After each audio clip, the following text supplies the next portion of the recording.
নমস্কার। বাস্তু অনুযায়ী কি করলে, কোন রেমেডিটা করলে আপনার বাস্তু ভালো হবে, বাস্তুতে আপনি যে রয়েছেন এবং সেখান থেকে যে কর্মজীবনে যাচ্ছেন বা ব্যবসাতে যাচ্ছেন, যে কোনো কাজে যাচ্ছেন, সাফল্য পাচ্ছেন না, খুব মুশকিল হয়ে গেছে কিন্তু এটা। কারণ কাজে যদি সাফল্য না পাই তাহলে আমাদের কেরিয়ারের জায়গাটা কী হচ্ছে, কেরিয়ারের জায়গায় কিন্তু আমাদের অবনতি হয়ে যাচ্ছে। না, এত টেনশন করার তো কোনো দরকার নেই। কিছু না কিছু রেমেডি তো অবশ্যই আছে। কারোর কি কোনো দিন এরকম খারাপ চলতে পারে? না, চলতে পারে না। শনিবার দিন সন্ধেবেলার পর এই রেমেডিটা করবেন। কি, গোটা জিরে নেবেন, 51টা গোটা জিরে আর 11টা গোটা গোলমরিচ নিয়ে তার উপর একটু কর্পূর দেবেন। সন্ধেবেলা ঠিক 7টার পর করবেন, যাতে সন্ধে আর রাতটার একটু মাঝামাঝি থাকে।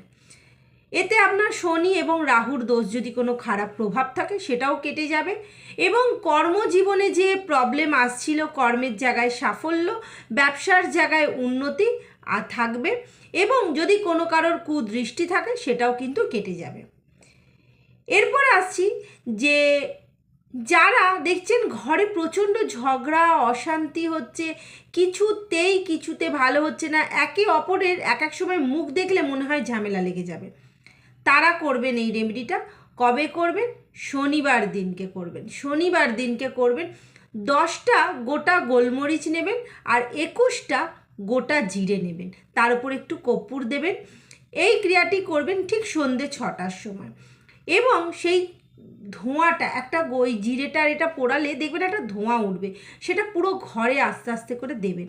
এতে কি হবে, আপনার ঘরে যদি কোনো নেগেটিভ এনার্জি বা কোনো অশুভ শক্তি থাকে তাহলে কিন্তু কেটে যাবে এবং আপনাদের মধ্যে যে ঝগড়া অশান্তি হচ্ছিল সেই জিনিসটাও কিন্তু ঠিক হয়ে যাবে এবং যে মুখ দেখাদেখি ছিল না সেটাও কিন্তু দেখবেন আস্তে আস্তে ঠিক হয়ে যাচ্ছে।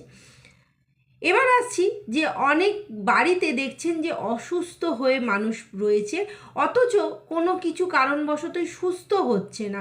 অনেক রেমেডি করেছেন, অনেক ওষুধ বা অনেক কিছু করছেন, কিন্তু কোনো কারণবশত এক মানুষটা সুস্থই হচ্ছে না। একজন সুস্থ হচ্ছে তো আরেকজন অসুস্থ হয়ে পড়ছেন, এরকম বহু ঘরে লেগে থাকে। তারা করবেন এই রেমেডিটা। কি করবেন?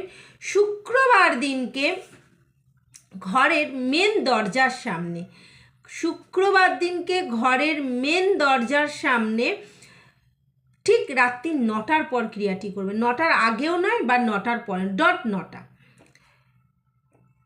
21টা গোটা জিরে নেবেন, তার সঙ্গে 11টা গোলমরিচ নেবেন, তার উপর একটু কর্পূর দিয়ে দেবেন, দিয়ে মেন দরজার সামনে সেটাকে রেখে তারপর জ্বালাবেন। আগে যেটাতে কর্পূর গোলমরিচ আর জিরেটা দিয়েছেন সেটা আগে মেন দরজার সামনে রেখে দেবেন এবং তারপর জ্বালাবেন।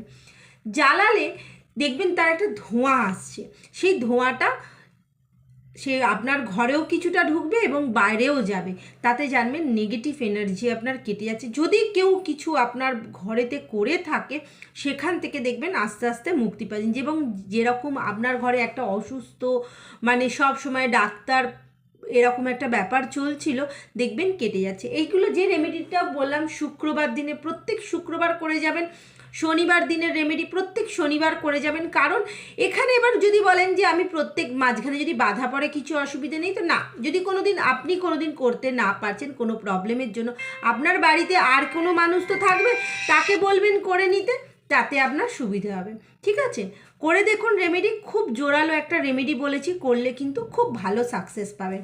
ভালো থাকবেন, সুস্থ থাকবেন।